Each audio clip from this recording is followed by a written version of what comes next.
All right, so 2 places I want to remind you guys that you can find extra practice work. Let me see if I can get into student mode. Here we go. So when you guys view active, it should look like this. Yay or nay? Yes. Really? Every time you see this? It's a boring start. Sorry. Okay, so you've got homework tabs. Obviously, you guys have already figured out how to use that. But then over here, you also have some practice homework. Oh, is it empty? No, last I checked it was. Oh, it's not anymore. It shows up on ours. That's good. It takes a second after the day after our homework's due. Yes. It'll show up. It won't show up like beforehand. You know what I might need to do then? There's a structure and bonding one. I did that for the first unit, and then the only other one is the polar covalent bonds and acids and bases. Yeah, it takes a few days to show up. I see. Do you know what I think I forgot to do? I'm sorry. I think I have to publish these every time. And I never remember. I just expect that they self-publish because they're not due and they're just practice. Do you know what you've been doing? I have something enabled on active that is like a targeted follow-up. And so 24 hours after you turn in your active homework assignments, it populates problems based on the ones that you struggled with. That's what it's supposed to be. And I think that's probably what you guys have found. And did you find those under the practice tab?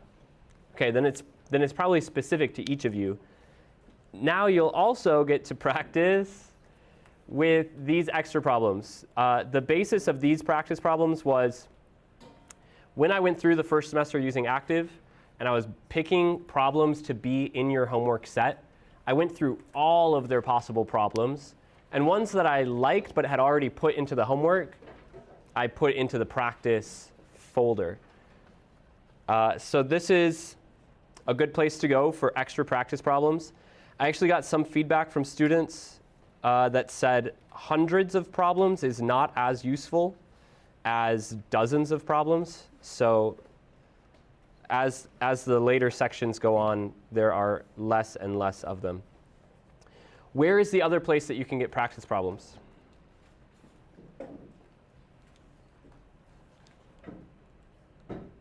Where?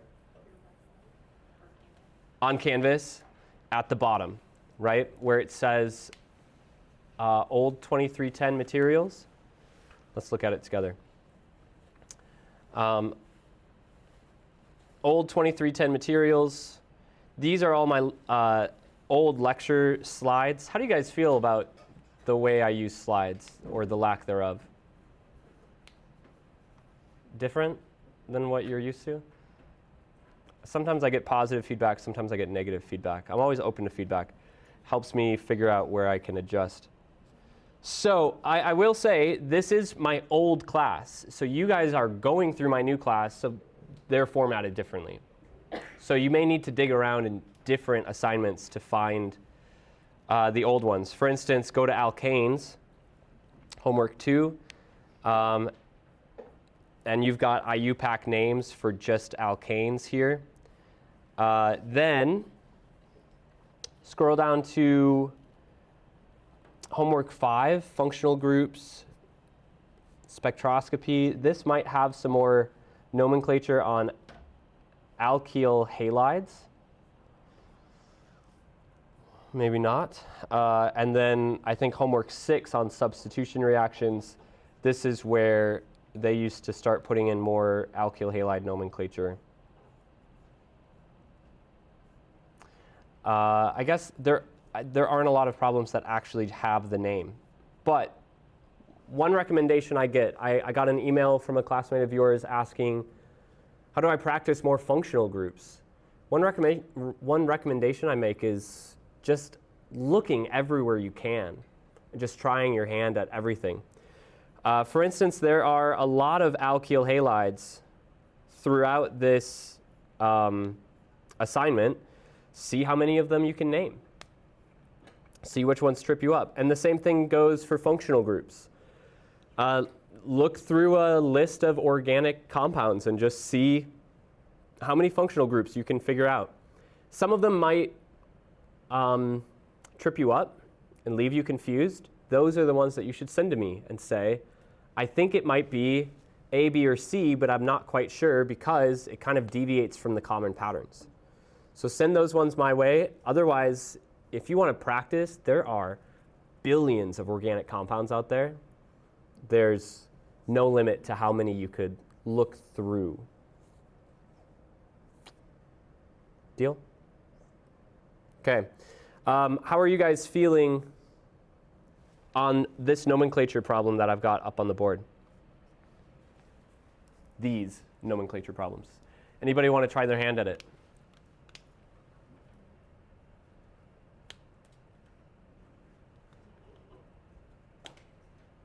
First one.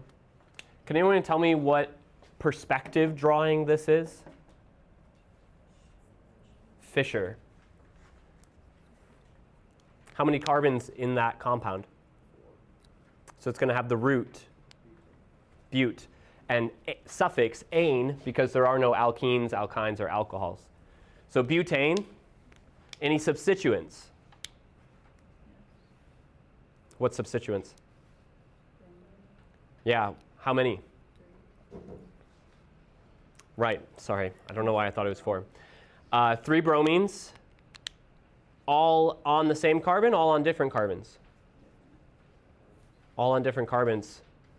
So do I need to name a locant for every single one of them? If any of them were on the same carbon, would I be able to use less locants? 3 substituents, 3 locants. Even if they pair up on the same position, they all get their own locant. So anybody brave enough to put it together and give me a name? Jordan? 1, 2, 3, tribromo. Good. 1, 2, 3, tribromobutane. Okay, what perspective do we have up here to the right? Sawhorse. How many carbons in the parent chain?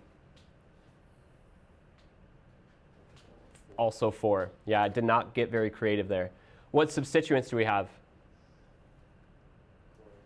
Chlorine. Methyls. Okay, so I have 2 methyl substituents, 1 chlorine substituent, which means 3 substituents, 3 locants, even if they double up on a similar position. Which way should I start numbering?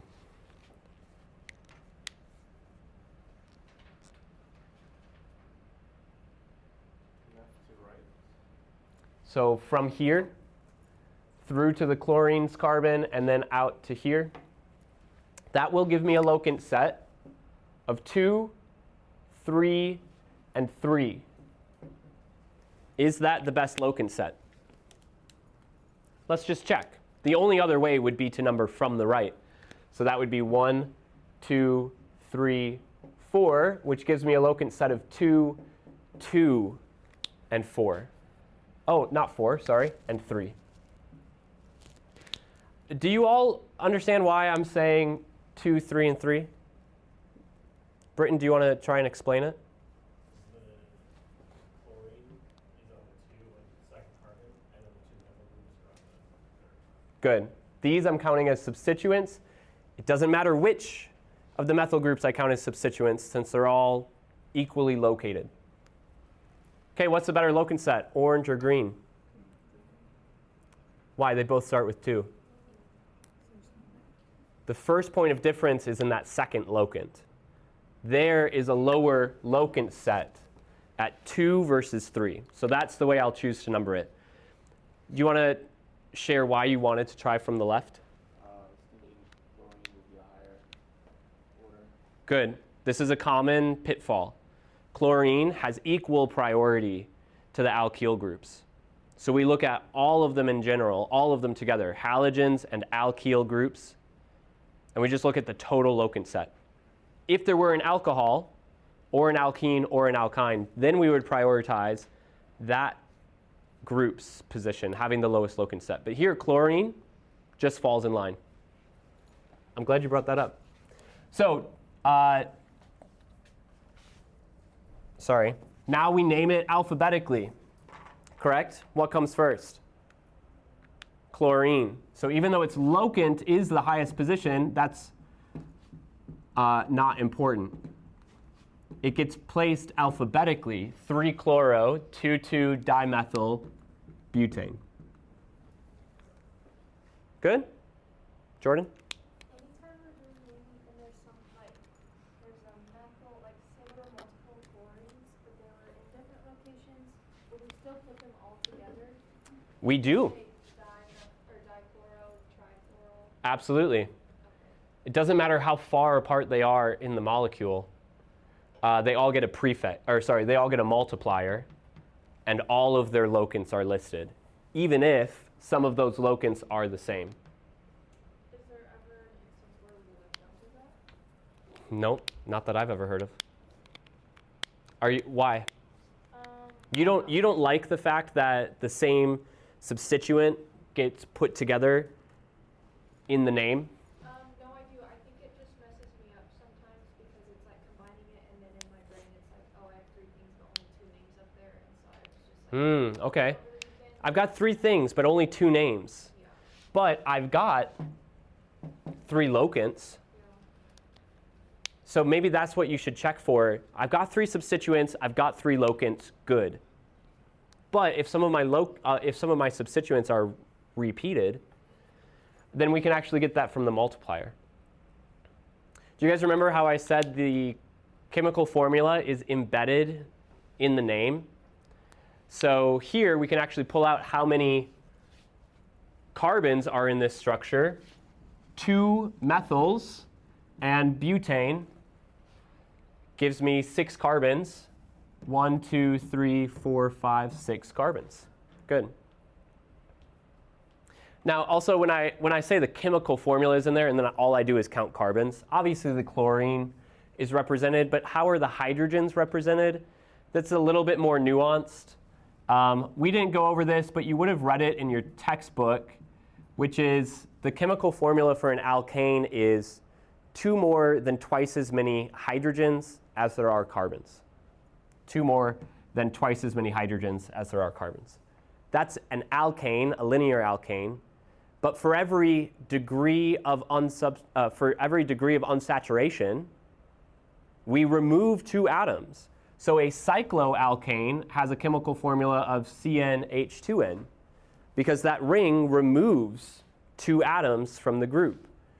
And of course, you can have more than just 2 rings in a structure. So for every cyclic group, or for every alkene, or for every alkyne, then the chemical formula changes. But I wanted to point out predominantly that you can get the number of carbons from the name. And if the number of carbons in your structure does not match the number of carbons in your name, one of them is wrong. It's a good way to check that either you've named a structure correctly or you've drawn a structure correctly. All right, now my last one.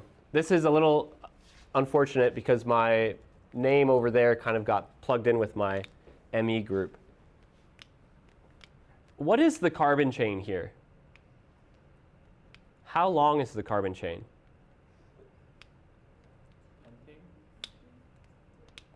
Pentane.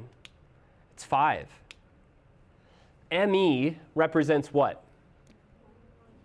Methyl, 1 carbon. We could have written that as CH3. What does ET represent? Ethyl, 2 carbons. So we could have written that as CH2, CH3. And what type of perspective are we looking at? Oh, I just realized what I forgot. All of my models are down in my office. We're looking at Newman projections, which means that we're looking down a carbon-carbon bond. So the dot in the middle is a carbon, and the ring in the back is a carbon.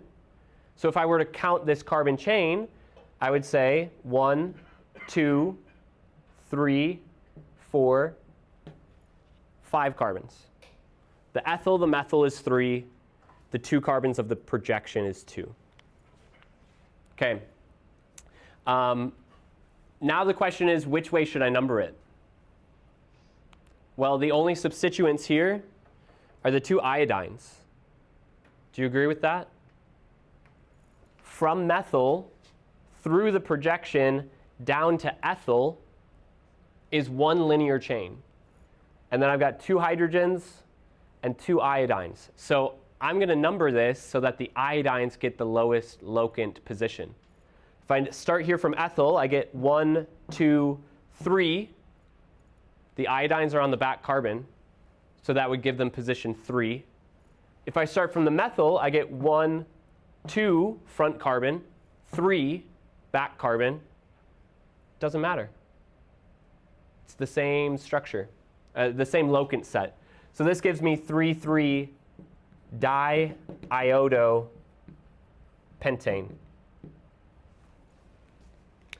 All right, I'm going to go and grab your model kits. What I would like you to do is actually take a practice in converting from these different perspectives into bond line. You guys have gotten familiar with these bond line forms, just zigzags across the board. I want you to take these structures and report them in bond line instead of these perspectives. Do you understand? Yeah? We're looking at certain perspectives. I want a bond line perspective. Okay, I'm going to go get your stuff because I didn't spend all that time building them for nothing.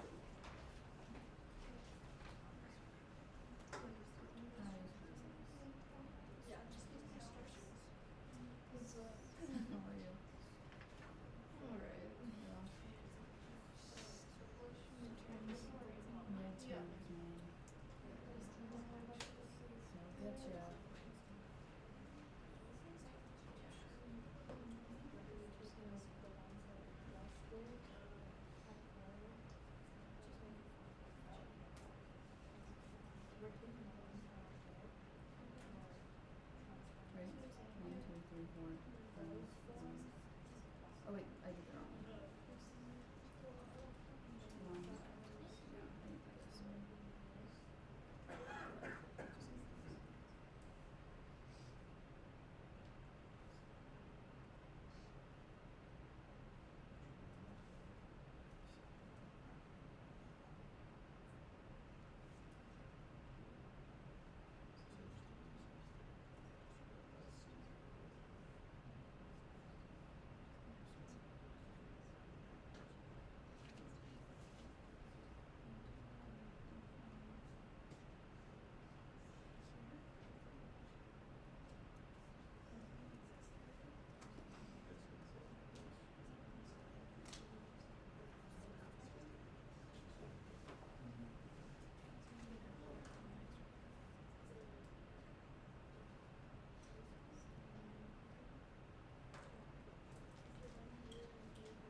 Do you want the same ones you had last time?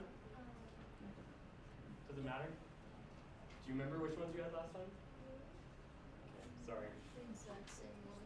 We had a yellow thing on it. No, that's actually for this. This activity. That was ours. The yellow?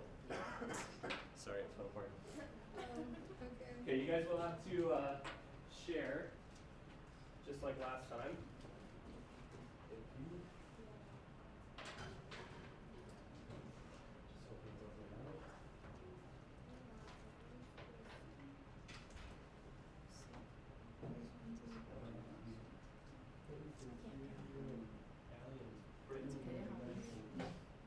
Oh, okay, who can form a bigger group? Drew, can I have you scoot in with Selena and Jordan? I appreciate it. And Alan, you got this. All right, thank you guys. Oh.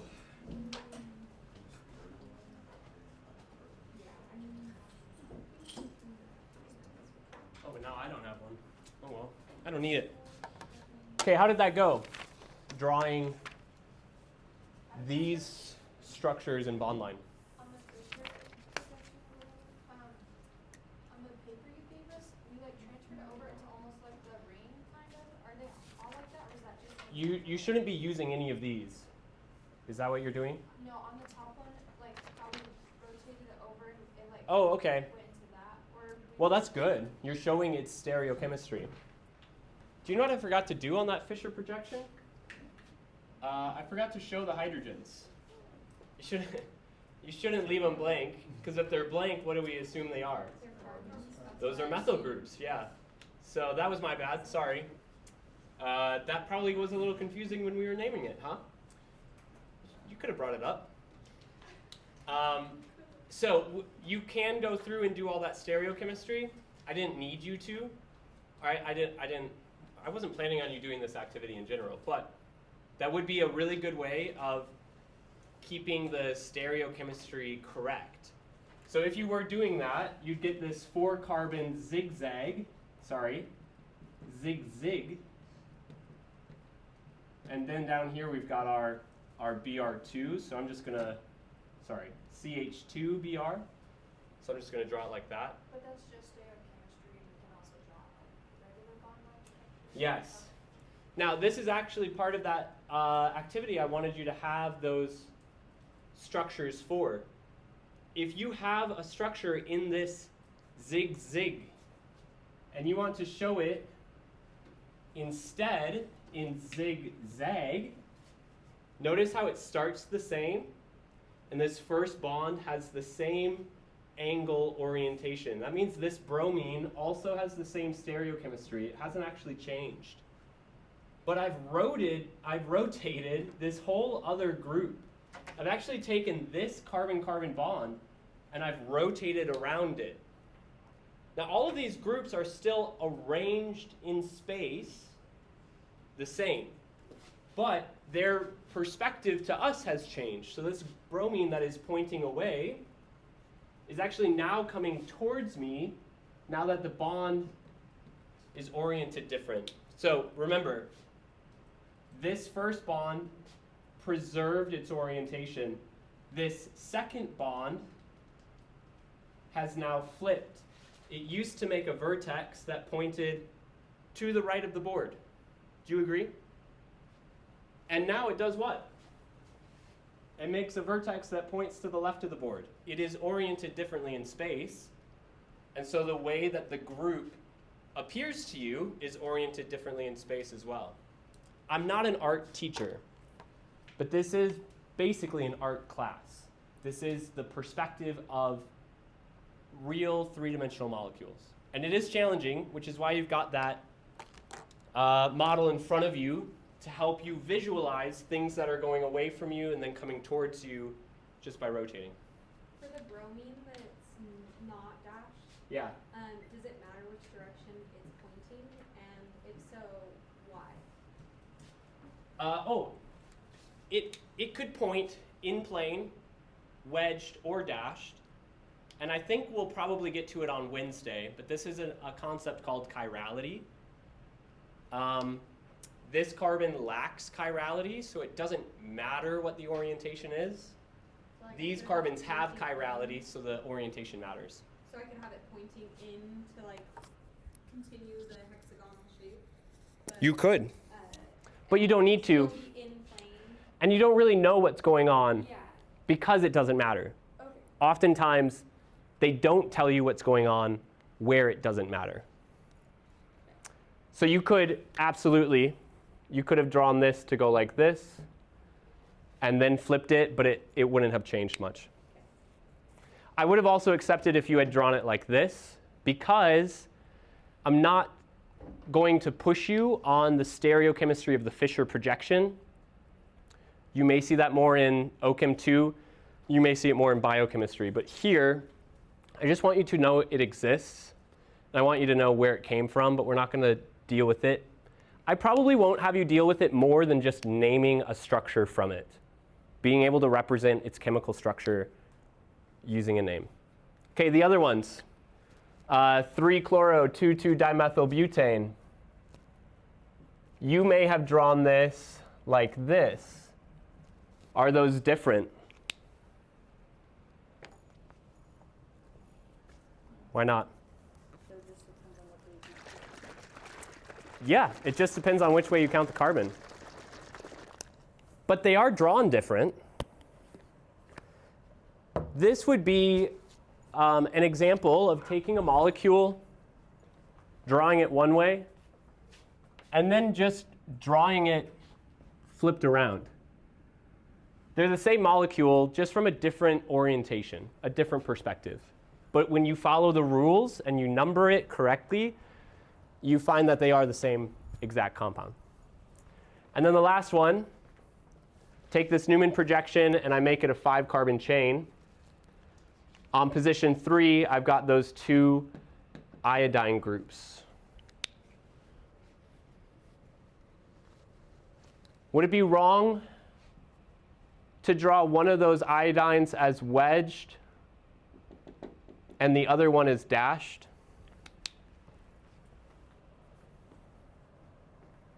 Why not, Kirsten? Because if you're turning it sideways, it's going to Do you remember that tip I gave about grabbing onto wedged and dashed things that you have in your molecule and then pinning them down to the Newman projection? Now we're doing that in reverse. We're taking this out of the Newman projection and we're pinning it into the plane of the, onto the board in and out of plane. But you might notice that these iodines point up. If I took them out of the plane of the board and stuck them back in with bond line, why do they point down? Do you agree that the bond to the iodine is physically pointed up in space, and now it's physically pointed down in space? Well, look at the methyl group. The methyl group is physically pointed up. And here, I don't have a methyl group that is physically pointed up. It's just a different perspective. Instead of starting my zigzag up, down, I'll go down, up, down, up. And now my iodines do point up out of the plane of the board. Same molecule, just flipped over like a pancake. That's the only difference. It's that perspective flipped like a pancake. I'm going to say that a lot. Every now and then I'll say burger. Don't get hungry. Okay, what about this? Could I draw this structure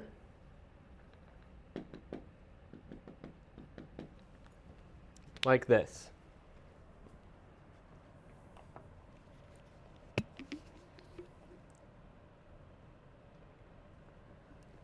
Tanner, you kind of shook your head no at first. Is that how you feel? Yeah. I don't know. Can you put it to words why? Looks wrong. I'm glad you said that. It does look wrong. And I want all of you to feel like that looks wrong.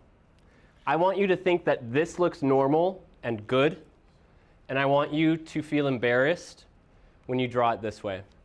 But not embarrassed forever, just embarrassed for a moment, and then you erase it, and then you fix it. What's wrong about this? It breaks the laws of physics.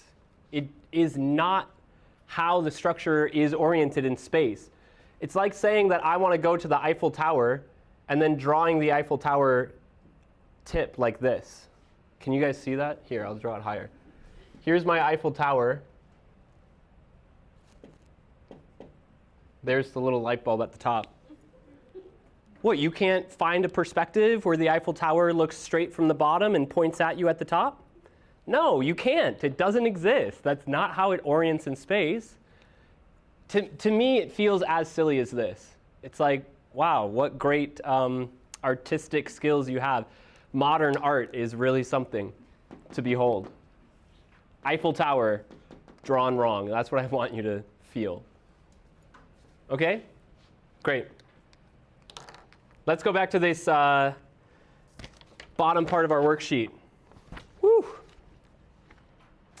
Now, when I gave you this worksheet and your models, you're going to have to work together with other people. I wanted you to start in the middle, and I want us to spend just a few more minutes on this before we move on.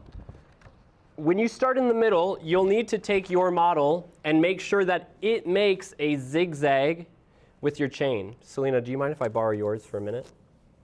Good job. So make sure that your carbons are not making a U or an N, but make sure that they're making a zigzag. Do you remember that conversation we just had about the methyl pointing up and the methyl pointing up. You're going to have to do that here as well. On the left, do you want a methyl that points up or down? Down. You want that methyl group on the left to point down on the page. Does my methyl group on the left point down? No. So I'll need to flip it like a pancake. Now my methyl group does point down. Now it agrees with the bond line that's given. Now you're going to add stereochemistry in. You only need to add stereochemistry for those colored groups. So for these three up front, they're going to add in the stereochemistry of this yellow group. Should they draw it on the second carbon from the left or the third carbon from the left? Third carbon from the left. And should they draw it wedged or dashed? Dashed. Okay, now when they rotate it, they can either rotate along this carbon-carbon bond, and they can rotate it so that the group on the left moves, or they can rotate it so that the group on the right moves. For right now, that's all I want you to pay attention to. And then notice how those colored groups change position through that one rotation of the bonds. You've also got your Newman projections. So when you start like this, I want you to look down that carbon-carbon bond in the middle such that the front carbon has a methyl coming down. Okay, which of these two methyls is coming down? The left one. So I want that to be coming off of my front carbon. I don't want it to be coming off of my back carbon. I know this is chemistry, but it is art class today too. Okay? So you've got your first position, draw the Newman projection. Draw in the hydrogens, draw in the group.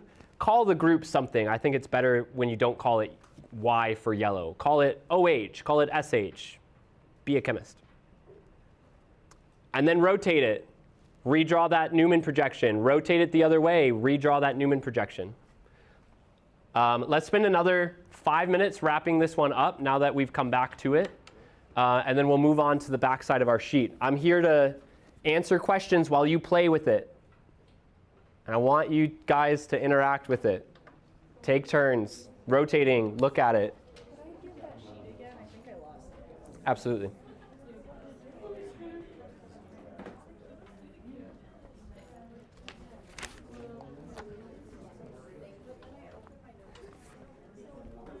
Oh, no. You could staple them right in, although that kind of defeats their purpose too, because then it's hard to work with them. Yeah. Tape it on the side and it's like It's too bad your notebook doesn't have like a pocket. Yeah. But This I like them with the chapters. I don't know. I'll figure it paper out. clips. Oh, that's a great idea. Yeah, you could get paper clips. Also, be warned, that's the master copy, so it's like 2 pages. Okay, so we're going to start just like Annie's doing. We're going to start with the bond line, and we're going to add in the stereochemistry. So start here. You're going to add a wedged green, call it chlorine, and a brown, a dashed green, and then you're going to draw its Newman projection. Oh, like under it? Here. Oh, right here. Remember you Oh, asked, okay. what is this for? Oh, okay. It's for this. Okay, thank you. You're welcome.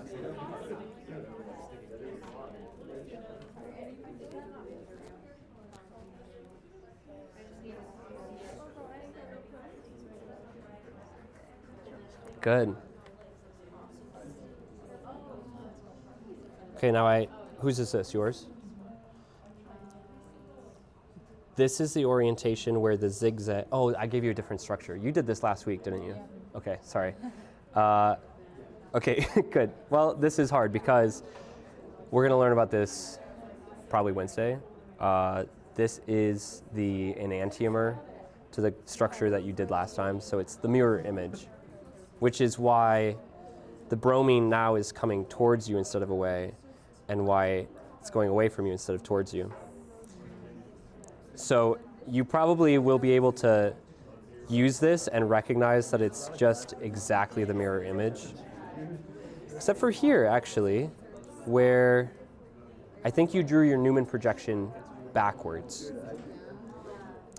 if we looked at it down this carbon-carbon bond, then the front carbon has a methyl group that points straight down. And I'm going to grab onto that hydrogen. I'm not sure why it's I. Did you call it an iodine? Okay. I'm going to grab onto that orange iodine coming towards me out of the page of the paper, and the bromine that's going behind it, and I'm going to turn them and lay them down like this. Remember, iodine was coming towards me and bromine was under it. So when I put them down, they should actually be flipped here, just based on this perspective. So let's see if that happens here. Oh, well, actually here, the front carbon now says that there's 2 bromines, which doesn't agree with having a different bromine on each carbon. And then the same thing happened here. So I would say keep this, what you have on the bottom, because this is exactly right, and rework these if you can. Are these erasable? No, but I have a whiteout. Oh, okay. Or just redraw a new one underneath them. And use this if you want to, but realize you're going to draw its mirror image, which might be a little challenging. Actually, let me just... I'll just make it the compound that you had last time. But if you can remind me to flip it back at the end, because we'll use them again on Wednesday as enantiomers. Okay, now you've got your compound back. Wait, did you just switch the blue with the white? Yeah, I did, on both carbons. You want to see something else? Now, without even touching the blue, I've actually brought the blue back to where it was before, which is coming towards you again. Okay, you want to see something else? Any 2 of those bonds that break changes how it's arranged in space. That's what we're going to talk about next week. So is this what we have? This is not what we have. This is what you had last time. On the right, it's coming towards you. Okay, so just the Newman projections. And play with it while you make those Newman projections. We want your help. Yeah. Methyl group down, methyl group up. Let's call this SH, like a sulfide group, sulfur group. So on this carbon, there's an SH that's coming towards me that's going to be wedged. And does it matter down or up? Well, yes, because what Tanner was telling us earlier is it should come out of that vertex. Yeah, the 2 bonds in plane come up, the wedges and dashes come out. And then we'll just draw SH right at the end of it. Good.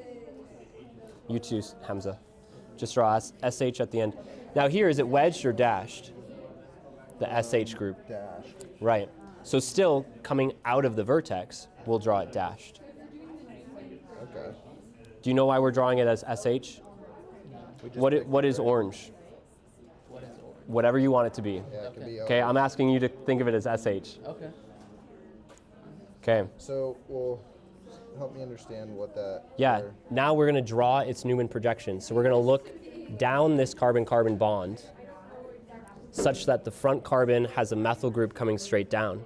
So what's coming up and to the right? My SH. SH. What's coming up and to the left? My SH. No, No. up and to the left. Hydrogen, we'll call it. Yeah. Okay. Now off of the back carbon, what's coming straight up is methyl. Yeah, okay. What's coming straight down to the right? Is that hydrogen, we'll call it. What's down to the left? SH. Yeah. Okay. And draw in the hydrogens like Tanner did. That's a good way to make sure, like I screwed up there, not calling it hydrogens. I see. Okay, I have a question. Good. Like Not why- SH3. Sorry, Oh, just sorry. SH. Yeah. Uh, why would you draw it as like dashed or? Well, we're representing whether the group is coming towards you. We're looking at this line of black atoms as being this line of black bonds. Okay. This is our bond line. It's in a zigzag formation right I now. see, okay. This is coming towards you, so we call that wedged. Okay. This one's going away from you, so we call that dashed. Okay. Yeah, that makes sense. Yeah? Now what you're working on is taking this flat perspective and physically orienting it in space differently so that you can see it with a different projection. Now you're going to rotate that bond this way and do the projection, and rotate that bond this way and do the projection. Okay. And pay attention to how those groups move with each one. I do not understand what's going on. So here we've got this structure. What do you want to call purple? Iodine? On this first carbon, we've got methyl going down, Iodine's coming towards you. So at this wedge, we'll draw in an I. On this bottom carbon, the iodine is also coming towards you. So we'll draw another wedge, and we'll also call that I. Go ahead. Go ahead and fill that in if you can. Do you want this? It's downloaded on, or it's uploaded on Canvas as well. Good. And what are these? We'll just call them hydrogens. Now I want to draw the Newman projection. So I'm going to look down this carbon-carbon bond such that my front carbon has a methyl group going straight down. Well, this is my methyl group going straight down. So I'm going to look down the carbon-carbon bond like this. Now when you do that, front carbon, methyl group straight down. What's coming up to the right? And up to the left? And on the back carbon, I've got the methyl group coming straight up. What's going down to the right? And what's going down to the left? Right. So now we're just taking this and changing our perspective on it and filling out how those groups take up space relative to each other. Do you want to draw it in? Front carbon.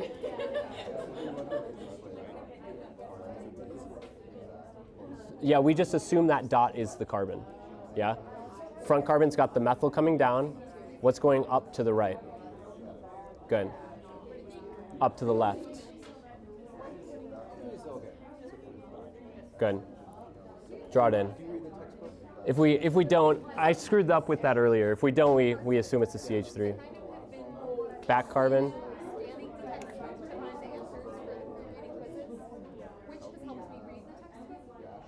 Here's your back carbon. It's got a methyl group that's coming straight up off of it. What's coming down to the right? Good. Good. Do you see how to make this projection and draw it? Now what you're going to do is you're going to take this structure and you're going to rotate the bond. And then you get this structure. And then you draw this conformation. Then go back to the center and rotate the other bond.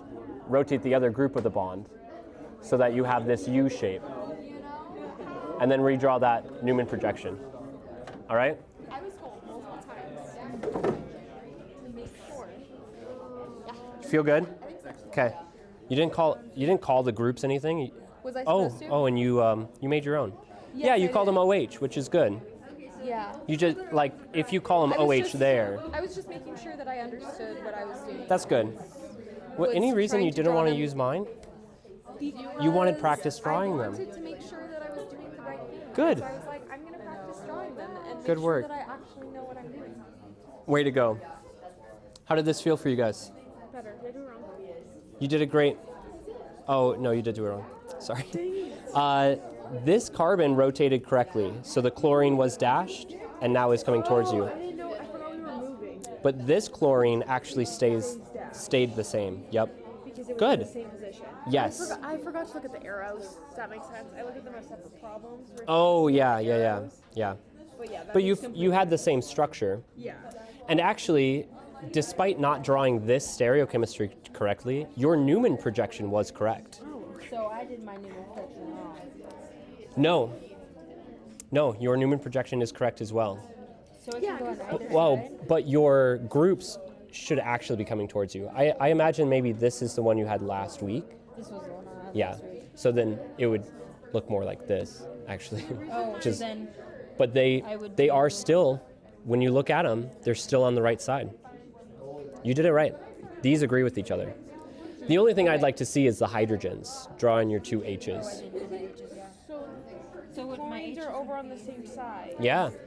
Oh, no. Right, you have to draw. Yeah, you're right. Okay. You're So right. would my H's be Good away job. from me then? Except Are you were modeling it off of this? No, Oh. What were you modeling it off of? just these. Just looking at this. Well, what did you draw? How did you decide to draw Oh, these in? I looked at this. Oh, then I think you might have looked at this wrong. Okay. So if we start with this, I agree that this chlorine is going back, Yeah. but I would say that this That one's chlorine is coming wedged. towards you, Okay. This is from my one last week. God, I hate this stuff. I really do. which I don't is like this. which is very similar. Similar, it's just the opposite. Yes. So now This would be a switching wedge, it. and this would be away from it. Now let's check that this actually makes sense. So So when I go down the front carbon, on my front carbon, we're going to be looking at it this way. Okay. On my front carbon, chlorine is This way. up to the left. Yep. Are we gonna bring these or are we gonna test? You can. I'm not going to bring them, but you're I allowed have to bring some. these. Yeah. And now look at the back one. carbon. Chlorine's this over here. Yes. Yes. Okay, that makes more sense. See, I've always had it. I'm not Would a it be visual like this? person. I'm like a, Perfect. And hydrogens. Yeah. Good. like that. Perfect. And then this one will remain like this. So we rotated, This down. yep, we rotated this down, and then we took the same projection. And now actually they are back on the same side. Here's a mistake we made somewhere. Now they're on the same carbon. Yeah, they're not on the same carbon. They're on the same side. Correct. So meaning like here. Good. Where I had it earlier. And then Yep. this one will still be a wedged. And Yeah. But wouldn't they be on the? they're both dashed.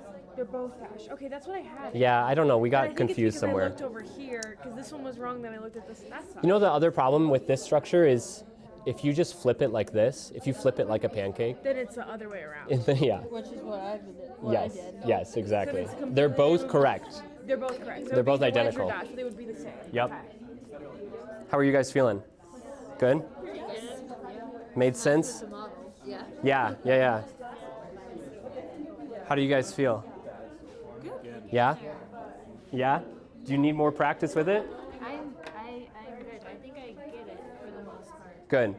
You're seeing the rotation and how the groups are moving. Yeah. Good. Okay, anybody else? You guys ready to move on? Drew?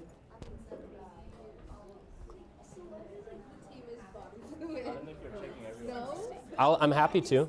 Yeah. Okay, what's up? Good. Yep.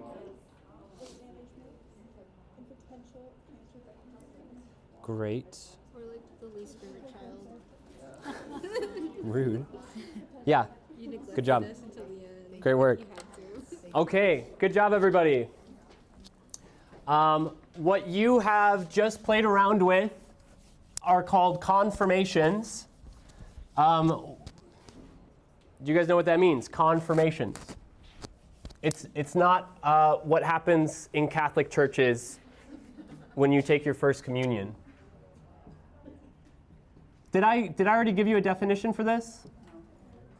I don't know if I told you guys, but last week was a bad week for me. Monday I came down with something, and Tuesday, well, I was brain dead. Wednesday I was 20% brain dead, but feeling much better now. So conformations, who knows what this is? 3D shape for a molecule.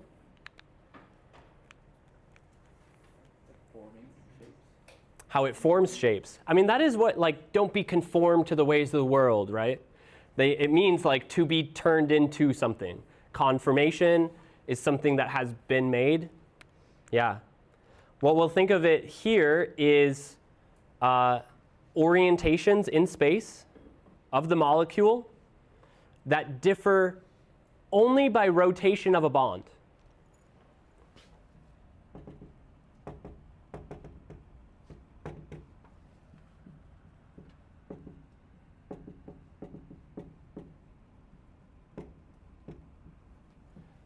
Now, bond rotation is a pretty small thing. It's not like changing the constitution of the molecule and having a structural isomer. This is literally just the same molecule spinning around. Do you think that molecules spin around a lot?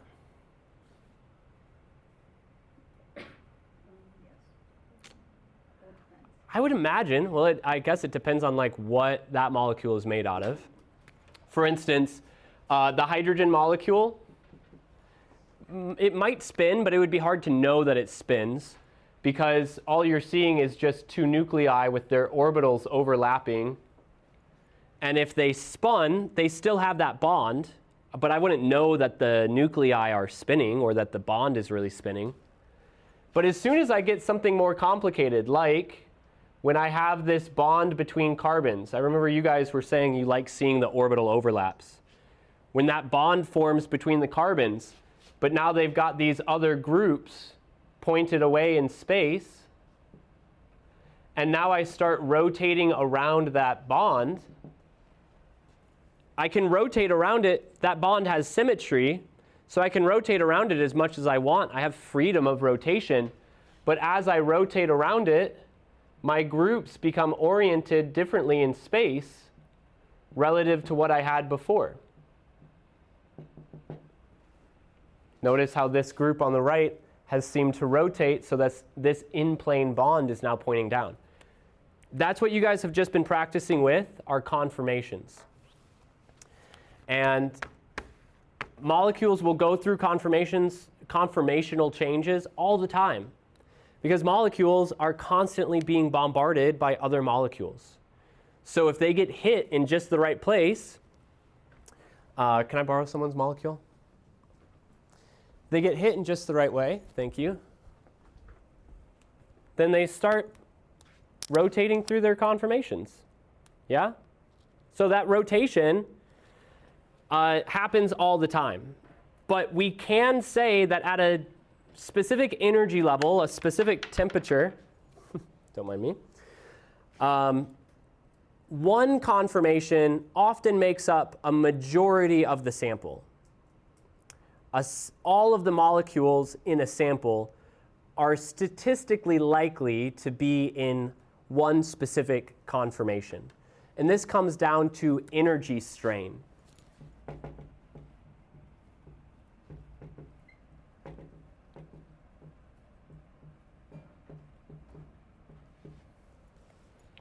What kind of strain could a molecule have?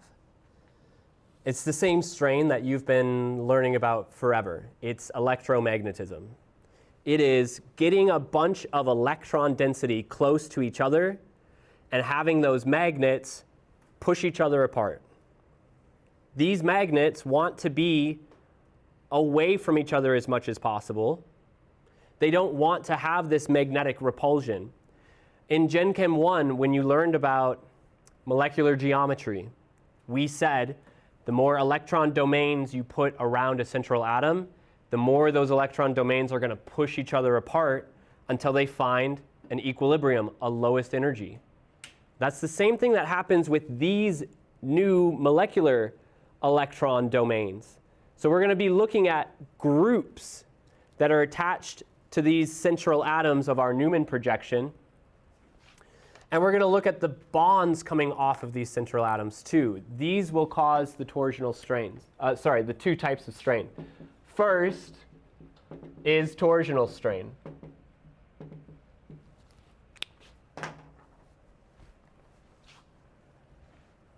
Can anyone tell me what torsional strain is?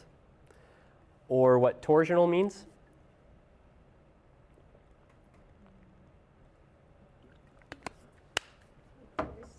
It is like twisting. How did you know that? Torsion. Do you work in medicine at all? No. Okay. Torsion. I don't know. I don't use that. Like torque. I think torque is related, but I don't actually know. Do you know? Yeah. Okay, torque and torsion. So this twisting. I think the example that will help you remember it the best is that in medicine they often talk about testicular torsion, which is when a testicle gets twisted around itself. So this strain is the result of twisting. It's not the twisting that causes the strain, but it's a strain that happens when the twisting happens. So here's the twisting. But the torsional strain is not there all the time. The torsional strain is there 50% of the time. Okay, I'm going to pause and see if we can agree not to look at every single smallest possible change in the rotation around this bond, and instead we're going to look at two major points. We're going to look at this Newman projection when the bonds from the front atom are offset from the bonds of the back atom. And then we're going to look at when the bonds from the front atom are dead on with the bonds from the back atom, and we're not going to look at all of those small variations in between them. So this is what our two major types of Newman projections will look like: offset and dead on. But if you've been reading your textbook, you know that these go by two different words. When they're offset, we'll call them staggered, because the groups from the front atom and the back atom are staggered from each other. And when they're dead on, we'll call them eclipsed, because the groups are eclipsed. And as I rotate through my conformations, I will go from eclipsed to staggered, eclipsed to staggered, eclipsed to staggered. Take your models and prove it. Eclipsed to staggered, eclipsed to staggered, eclipsed to staggered, eclipsed to staggered. You guys don't have one, sorry. Every time you rotate, you'll go between these two conformations. Which of these do you think has the strain that comes from that twisting, from that rotation? Which of these has the torsional strain? Eclipsed and staggered. Anybody, you want to tell me why? Eclipse. Why? It's gonna have more energy, 'cause it's gonna be repulsing more. Well, it has to do with what is eclipsing. What is eclipsing? The bonds. The bonds that come off of the back carbon are eclipsed with the bonds off of the front carbon. What are bonds? Electrons. Electrons occupying orbitals. So when these orbitals get eclipsed, these electrons get eclipsed, and we experience electron repulsion. That is torsional strain. By twisting around a bond, you will have to go into an eclipsed conformation, and those electron pairs will repel each other. If this is an energy diagram right here, and these are my two rotational points, then I will go from low energy to high energy. I forgot to bring my magnets, and I already ran downstairs, so I'm not doing it again. But I was going to bring you my magnets so that you could kind of like hold them here and try to feel that torsional strain. As you get right up to that eclipsed conformation, it will try to push itself out of that eclipsed conformation. In terms of an energy diagram, notice what the torsional conformation is. Where's Britain? I need your spinning skills. The eclipsed conformation is a transition state. It's an energy maximum. It's really hard to isolate, because as soon as I get it to that energy, it will just fall to a lower energy state. So if the molecule has enough energy to rotate into an eclipsed conformation, it has enough energy to rotate out of it. And it will. And statistically, a larger number of molecules will always be in a lower energy state, and a small number of molecules will be in a high energy state.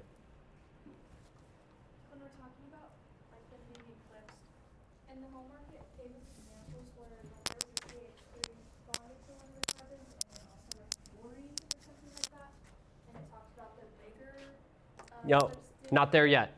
We're going to get there in a second. Yep, but you're really close. You're onto something. So can I have you wait on that for a few minutes and then see if we answer it? Okay, rule of thumb. Always eclipsed, all eclipsed conformations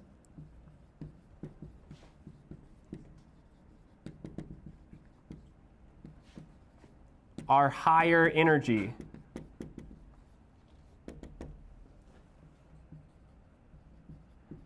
than any staggered conformation. Always. And I think what Jordan was going to ask about, I'm sorry, I hate cutting you off. I think what Jordan was going to ask about was how variations in what the groups are changes the energy.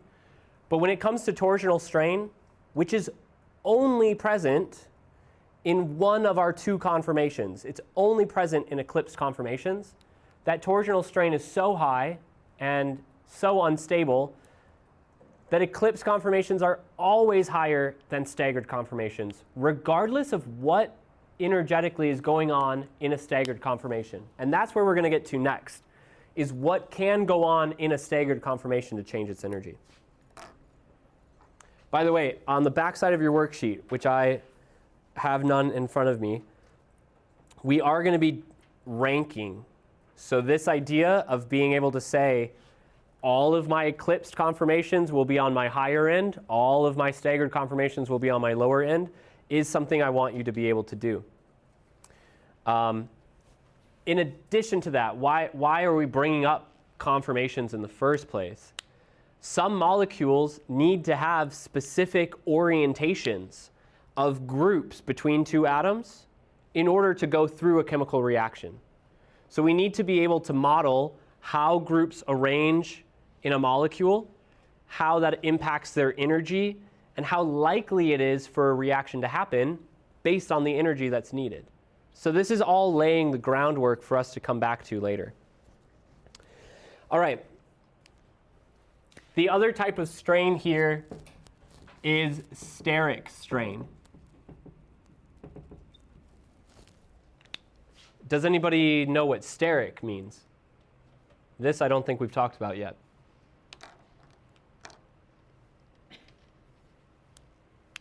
You might know it from your reading.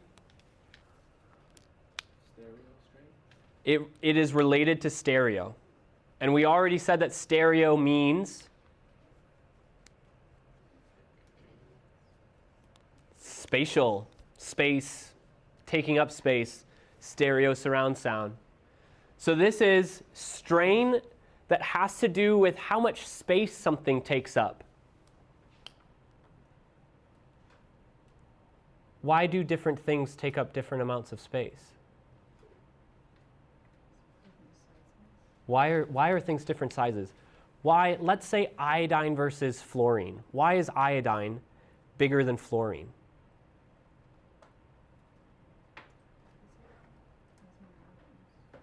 It's not because it has more atoms. Sorry, let's imagine like an iodine atom and a fluorine atom. So the same number of atoms. Huh? So more protons and nucleons. More protons and neutrons. The nucleus is larger, and that's why it takes up more space. Bigger electron cloud. The bigger something is, the bigger its electron cloud is. Because remember, the nucleus is insignificant in the size of an atom. Much like how the electron's mass is insignificant in the mass of an atom. The nucleus doesn't make up any of the space. It's the electron clouds. So when we say steric strain is how much space something takes up, and this competition for space, we're really talking about electron clouds, which means we're really talking about magnets repelling each other. That's all it is. It's just another version of magnets repelling each other. That's it. But now we're looking at big magnets that take up more space and can repel better, and small magnets that don't take up much space. Okay, speaking of small magnets, we will never identify steric strain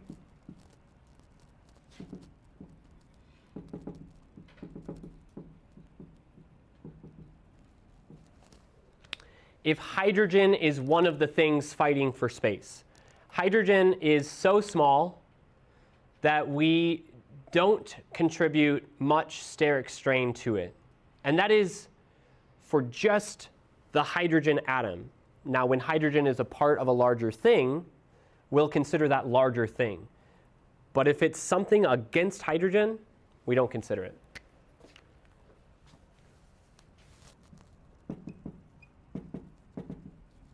bigger the group, and Jordan, I think this is what you were getting at, the bigger the strain.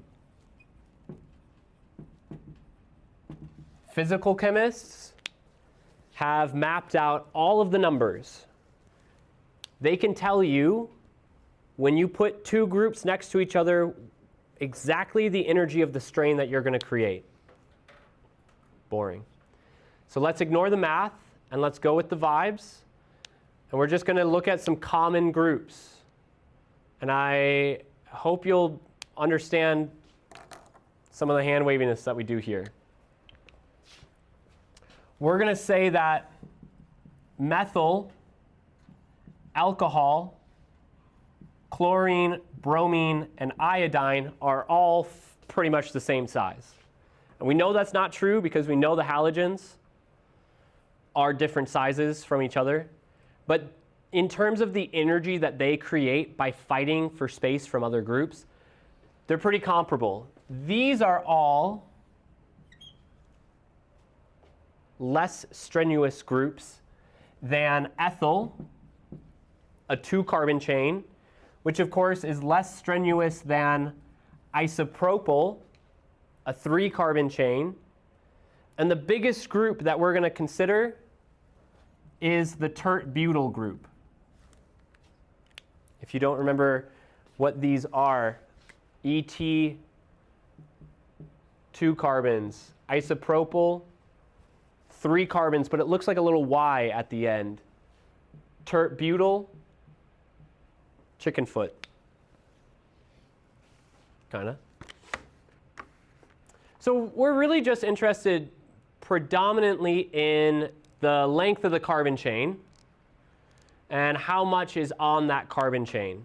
So this is fairly generic and not very specific. So to generalize it, let's say smaller group of atoms creates less energy strain than a larger group of atoms. Less atoms versus more atoms. You okay with that? As we moved across the right, really the only thing we did was we just added in more atoms. We added in more carbons, more hydrogens. And all of those atoms now are separated from each other by covalent bonding. That increases the space of the group as well.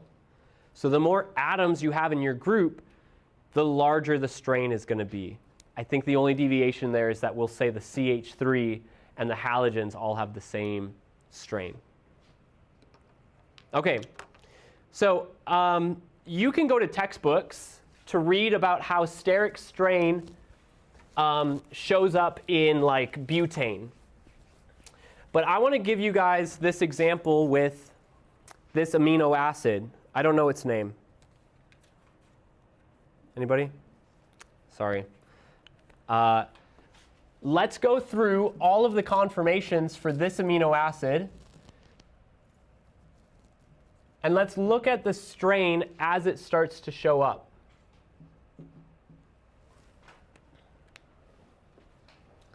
In terms of a Newman projection, to look down a carbon-carbon bond, there's a lot of places I could start.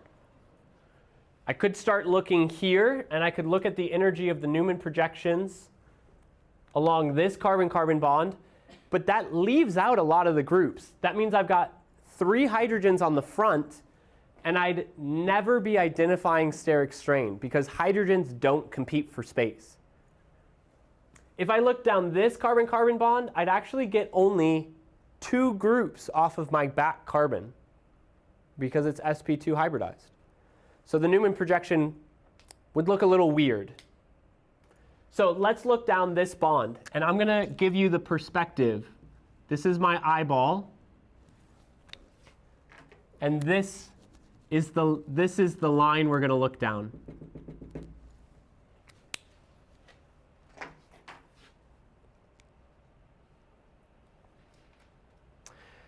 Well, that doesn't really agree with the conformations I gave you.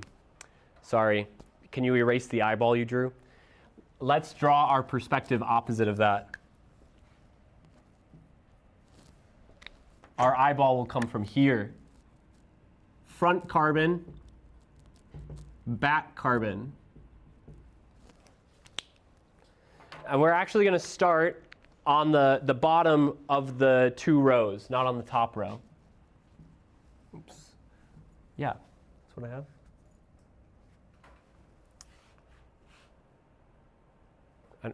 Can I get it right? No, we're going to go back to the way it was.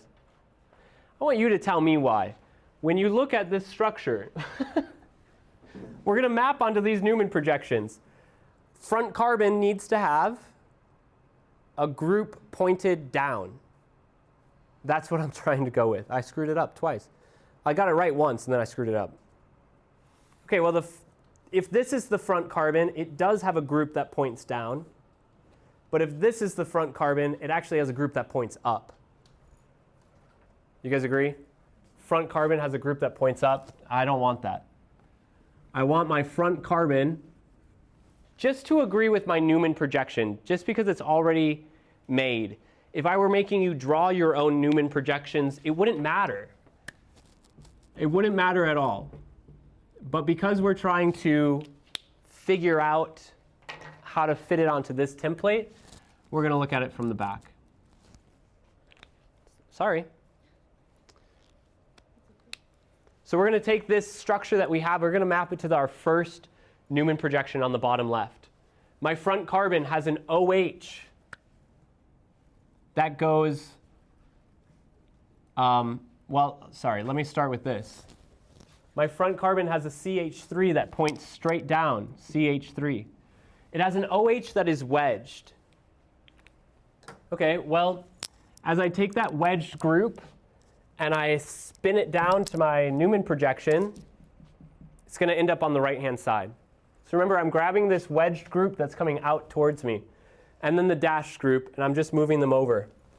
So I've got OH wedged and H dashed. On my back carbon, I've got this carboxylic acid group that goes straight up from my back carbon. I'm going to abbreviate that as CO2H. I've got an NH2, also wedged, also goes down and to the right. And then I've got a hydrogen that's dashed. Okay, here's a tip I want you to pick up, and you might have picked up on this during our exercise. Things that are wedged, we say they're on the same face. That's cis. Things that are dashed, they're on the same face. That's cis. Things that are wedged and dashed are on opposite faces. That's trans. So that's a tip for you. When you take these wedged groups to a Newman projection, you know how they'll look. Now let's rotate it, and let's keep the front carbon the same. Why keep the front carbon the same? Just because I said so. And when we rotate the back carbon, let's rotate those groups clockwise. Why clockwise instead of counterclockwise? Just because I said so. There is no inherent reason that you need to move the front or the back carbon, or that you need to go one direction or the other. Unless active tells you explicitly to go a specific direction on a specific carbon. Does that make sense? So when I draw this staggered conformation, all of my groups end up looking a lot closer to each other. They're not actually eclipsed. And I think I called it staggered. They're not actually eclipsed. They're drawn just slightly uneclipsed so I can see them. On my front carbon, nothing changes. CH3 is straight down, H to the left, OH to the right. What happens to my back carbon? Well, I'm rotating clockwise, which means that my carboxylate group is now behind my alcohol. My amine group is behind my methyl. And my hydrogen is behind my hydrogen.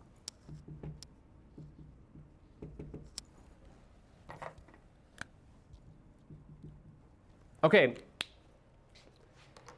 In addition,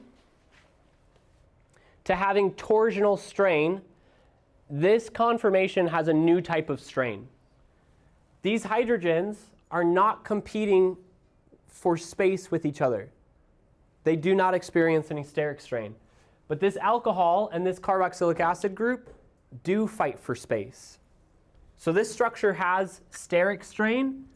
It now also has steric strain. What about the methyl and the amine? Do they fight for space? Yes, they do, because they are larger than a hydrogen. So this also creates steric strain. This conformation has two forms of steric strain. All right, now let's rotate again and go back into a lower energy conformation. Front carbon stays the same. Back carbon will rotate back into eclipsed. Staggered. This time my NH2 is down to the left. It started down to the right. My carboxylate is down to the left. And my hydrogen is straight up. If you're having a hard time seeing it, take that model again and rotate around your model, imagining what some of those groups are on the model in front of you. Now I want to pause here because this is actually fairly similar to the steric strain that to the structure that we had at the beginning. A little bit different, but these two structures also experience steric strain. It's not just in the eclipsed form that they see steric strain. When these groups are adjacent to each other, a methyl on the front, amine on the back, alcohol on the front, carboxylic acid on the back, these groups are actually still fighting for space just by being adjacent to each other. So we give this a type of steric strain as well. And now we see it again here, and here, and here. Amine to methyl, methyl to carboxylic acid to alcohol. And then that means that here we also saw it between the alcohol and the carboxylic acid. This strain is referred to as gauche steric strain. Anyone know French? Okay, then you do? Oh, then I'll just have to tell you, people have told me that this means like awkward, kind of uncomfortable, weird, which is how it feels when you sit next to somebody on a plane that is super crowded. It's like awkward and uncomfortable, and you're fighting for space. Even if you're not really fighting for space, like it's a strenuous environment. That is what these groups feel being adjacent to each other. And this relationship is front carbon to back carbon adjacent. Yeah? So even though it's complete staggered like this, it still doesn't have torsional strain because it's perfectly spaced, right? So it's just steric strain? Correct. Because of where the larger groups. Steric strain gauche to each other, torsional strain and steric strain eclipsed to each other. So if you want to, we can call this gauche steric strain versus eclipsed steric strain. And of course, eclipsed steric strain is a higher energy strain than being gauche because you're in closer proximity. The two groups are in closer proximity to each other. But it doesn't matter because gauche, eclipsed is always higher energy anyways, no matter what. But right now we're just looking for those groups being adjacent to each other causing that strain. Okay, let's rotate again. Front carbon stays the same. Back carbon is now eclipsed. I've got my CH3 straight down, hydrogen to the right, OH group. Sorry, hydrogen to the left, OH group to the right. Now I've got amine with nitrogen. I've got carboxylic acid with methyl. and I've got hydrogen with alcohol.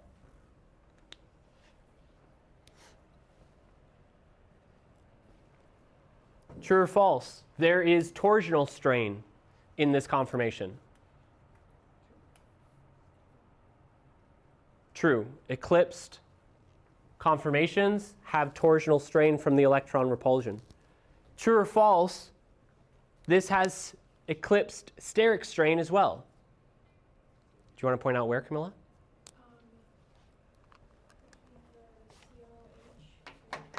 Good. That's it. Perfect. The carboxylic acid and the methyl fight for space against each other, but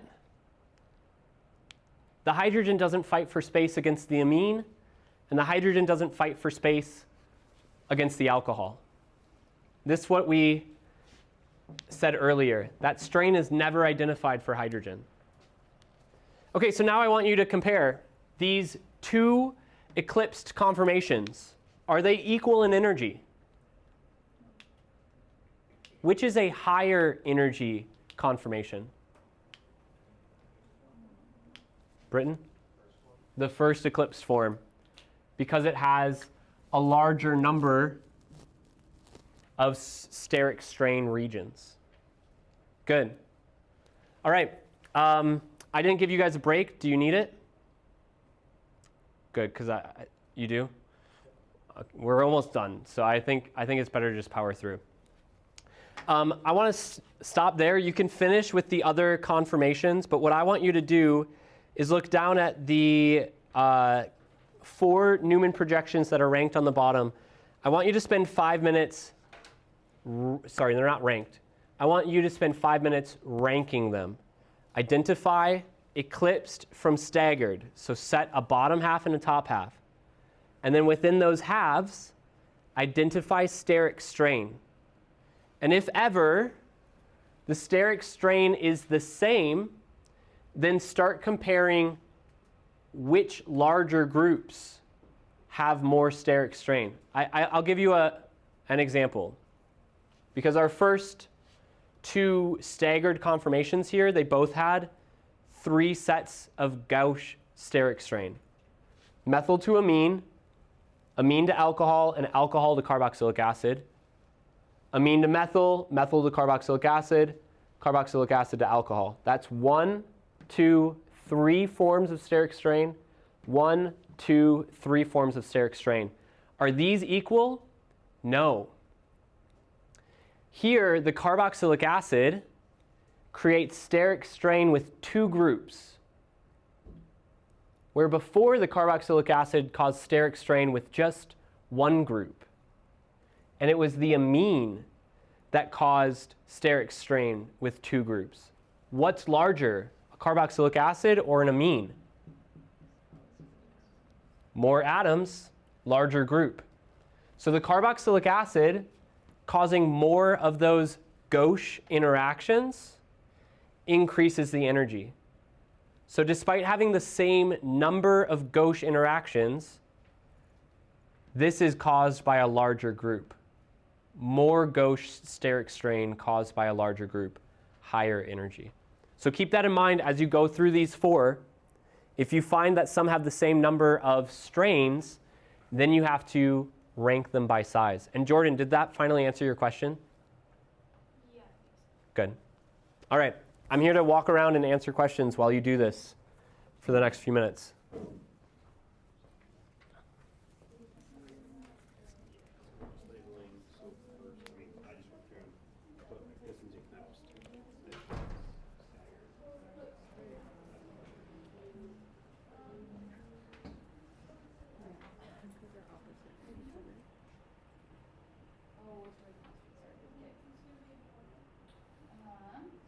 Good start. That's exactly what I want to see.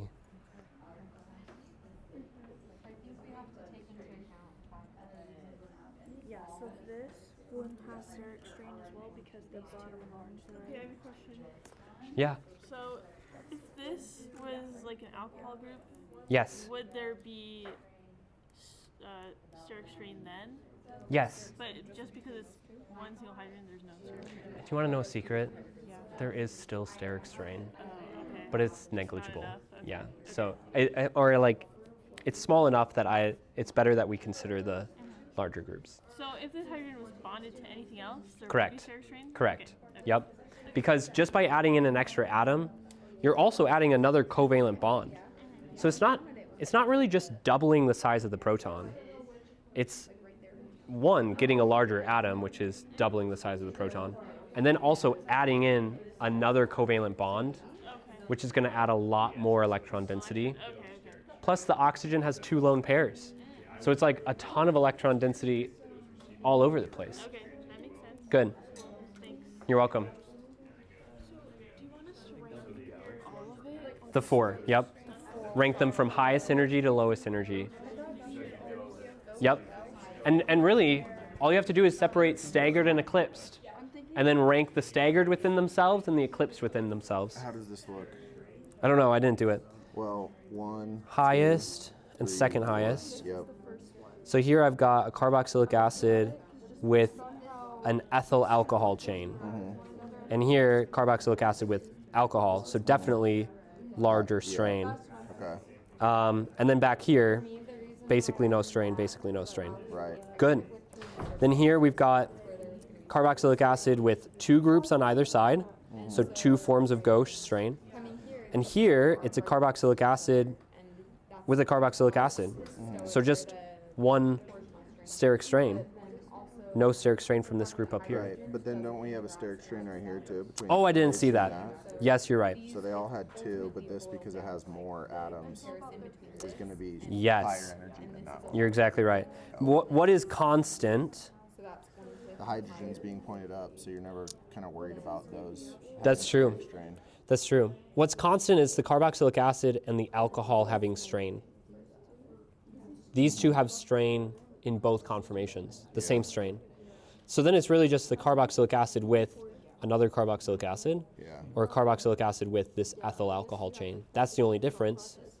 And since that's a larger group, higher energy. Sweet. Great work. Thank you. Sorry, Lean. John, don't hate me because I'm going to take off at 6:40. It's okay, I'm getting used to it. Thank you. Oh, I think ultimately, like dividing. it Yes. in half, if we know that there's no. Great job. Thank you. So kind of starting with, we know eclipse is going to be higher energy than staggered, so starting with that, and then just deciding. Good start. So you know these will be your highest 2. Can you reason out why one of these would be higher than the other? Okay.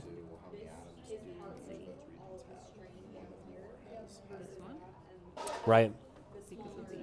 Exactly. Negligible, negligible, negligible, negligible. So the only difference is OH with ethyl OH. Good. And then what about here? How you feeling, Lean? Can you tell me which of these 4 is an eclipsed conformation? Or staggered? Do you know what staggered means? Just where we offset groups. So when we call these staggered conformations, we mean that we'll position groups offset. Front carbon, offset from back carbon, offset from front carbon. But these are eclipsed where the groups are coming out at the same place. They're coming out on top of each other. So we'll rank these as the highest 2. These as the lowest 2. That's the first place to start. A lot of times you'll have multiple choice questions with these. So identifying the multiple choice problems where eclipsed is highest energy and staggered is lowest energy, that's the right way to start. Let's look at these 2 eclipsed. These are our 2 highest energy. Carboxylic acid with alcohol, carboxylic acid with CH2CO2H. So that's a much longer chain, much smaller chain, more steric strain, less steric strain. This is eclipsed with H, eclipsed with H. These don't even matter. So larger strain, larger chain, larger strain. This one is our highest energy. All right, guys, you should, yeah. You said those groups are kind of similar. Yeah. What if we had 2 different Yeah, then, I mean, we could easily say, oh, if the only difference is iodine and bromine, iodine is going to be larger and cause more strain. All right, so you guys should have gotten, what did you get? On the far left, highest energy, number 1. Second to the left, third highest energy, essentially the second lowest energy. Second to the right, second highest energy because it's eclipsed, but it has a smaller group that it's eclipsed with. We ignore the eclipsed groups with hydrogens. They're not going to cause us significant steric strain. I did lie when I said it's not. I guess I didn't really lie. We just don't identify it. It's negligible when it's hydrogen. So the only difference between our two eclipsed conformations is the size of the chain.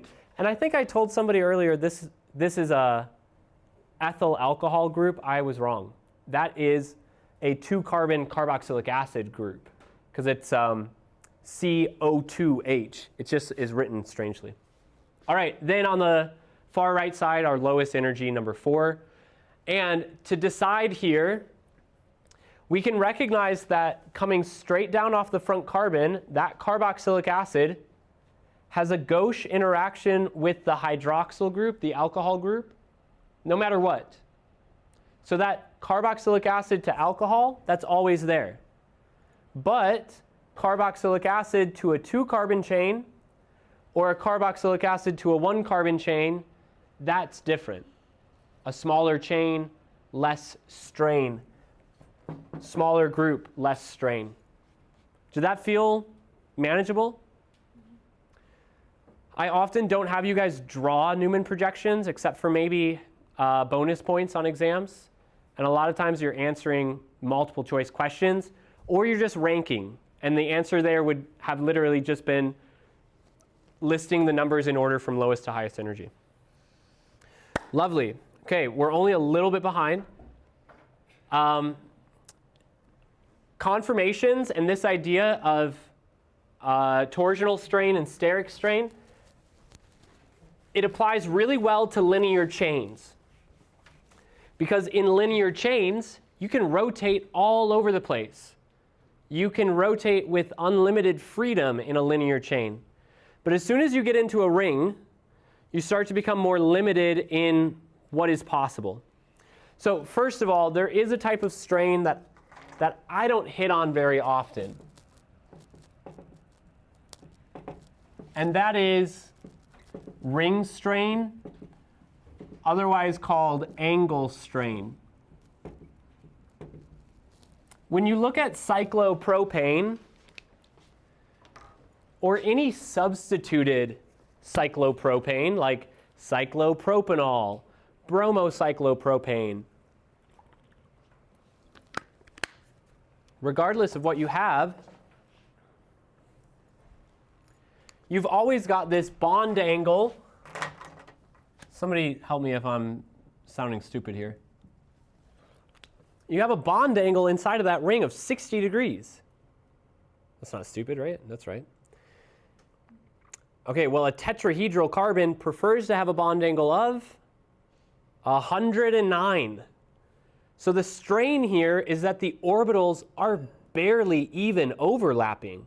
That is not a very strong bond. It is easily broken. The same thing is true in cyclobutane, where we have a 90-degree bond angle.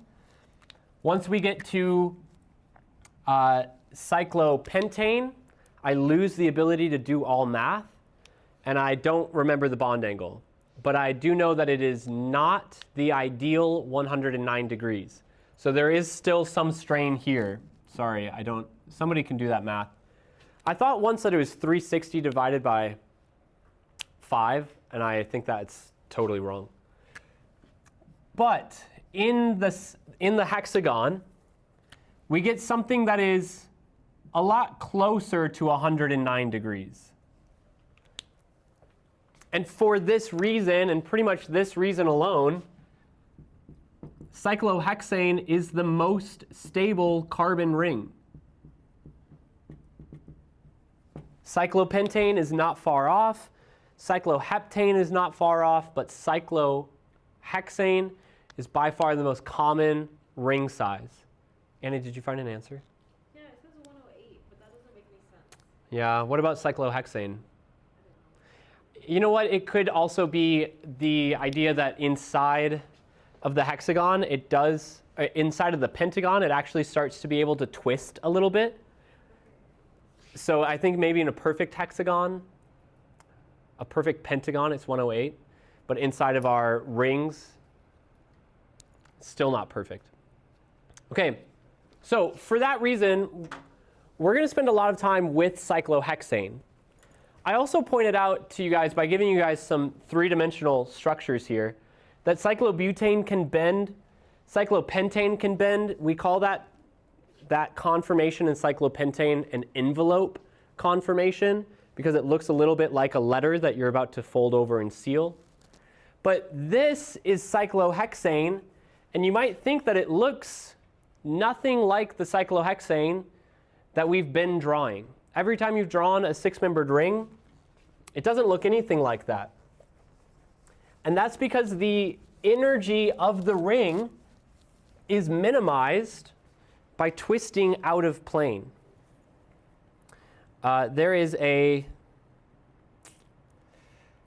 link that I want to show you guys on your home page. If you come down to external resources and go to visualize molecules with SimOtter, symmetry at Otterbein, we can go to molecule type, organic, and find cyclohexane. Now there are different conformations listed here. The boat conformation, the half boat conformation, the twist boat, half chair, twist boat. We're going to be focusing mostly on this cyclohexane.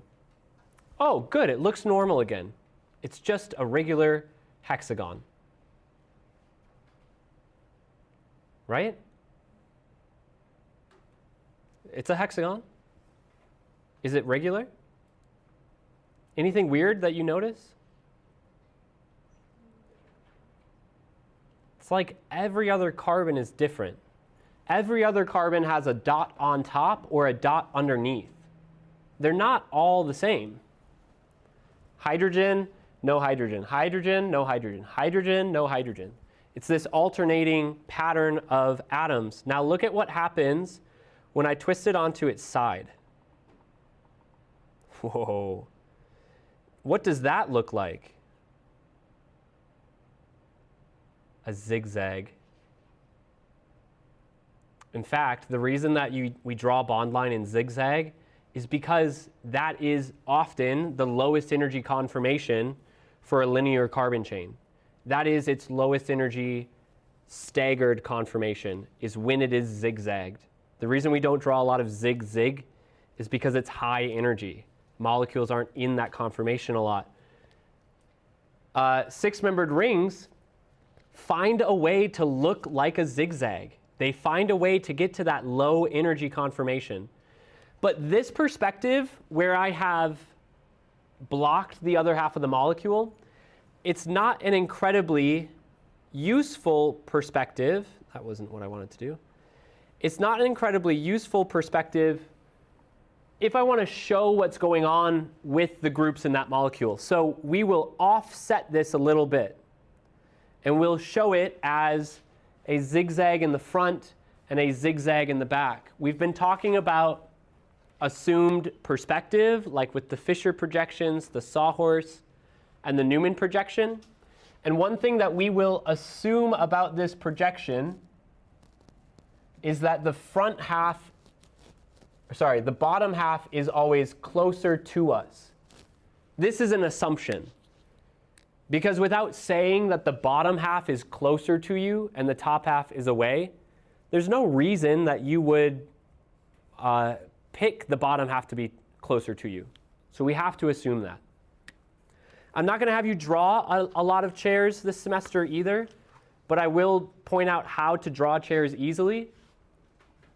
The best way is to have this offset diagonal lines.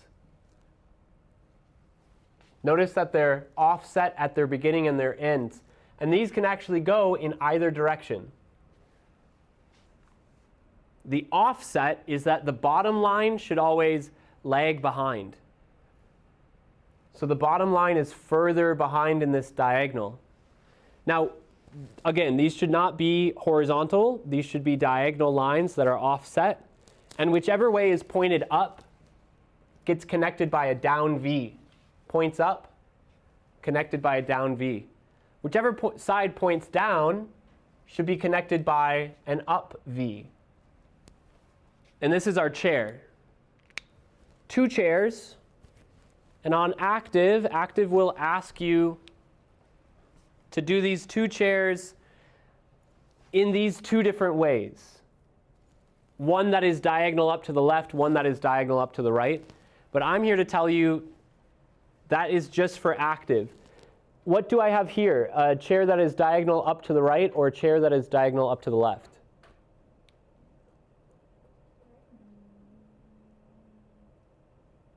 Pay attention to the up V's and down V's.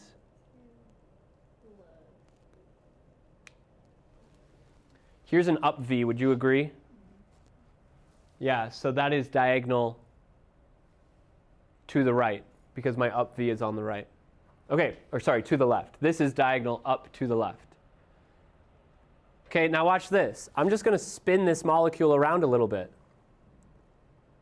And what I have now is another boat that is diagonal up to the right. And now my up V is on the left-hand side. So the boat being oriented this way, sorry, it's not a boat. The chair being oriented this way or oriented this way, it's just a matter of perspective around the ring. There is no wrong answer.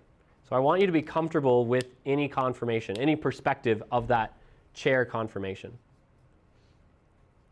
The reason that we spend so much time on the chair is because the boat is this high energy zig-zig conformation of the chair, of the 6-membered ring.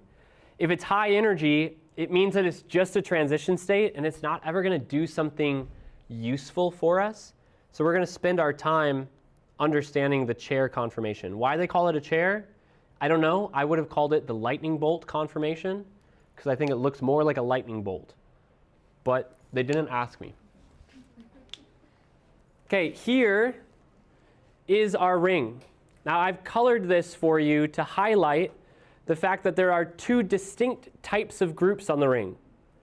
There are groups that go straight up and straight down from their carbons. What color have I given those? Is it obvious? Those are the red groups.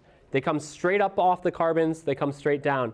If you look at it through the ring, those are the alternating dots that we saw earlier. Some are on the top, the other are on the bottom. Different faces of the ring. A top face, a bottom face. A top face, a bottom face. We learned earlier that things that are on different sides have different stereochemistry. So this would all be wedged. This would all be dashed because they're showing up on different faces. Now the blue is a combination of things that are wedged and dashed, and they make up the equator of the ring. You can see that they're almost all in line with each other, but not quite. Some are kind of going up out of the ring, and some are kind of coming down out of the ring. These groups we will call equatorial because they go along the equator of the ring. These other groups we will call axial because they run parallel to the axis of the ring, the axis of rotation. So 2 substituent groups on the ring. Axial and equatorial.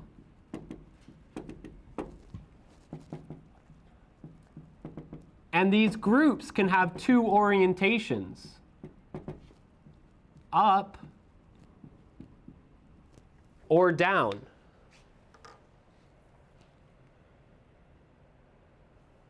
Red is axial, so those reds on top are up axial. Those on bottom are down axial. With the blue in this conformation, it's hard to see, but these groups that are coming up off of the ring is up equatorial, These groups that are coming down off of the ring, we'll call down equatorial. And I can have any combination of these. I have up axial and down axial. I have up equatorial and down equatorial.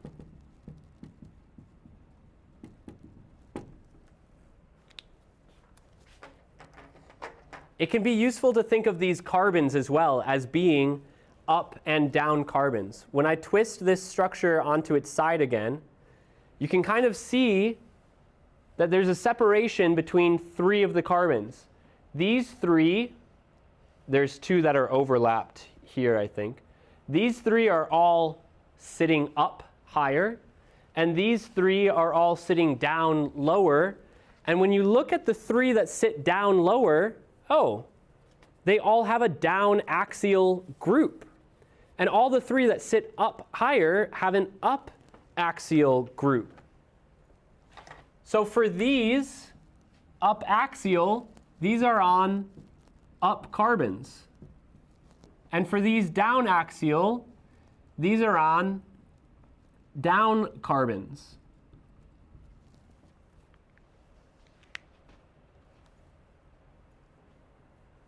Not to make this confusing, but if the up group is already taken, then the only other group on a carbon is down.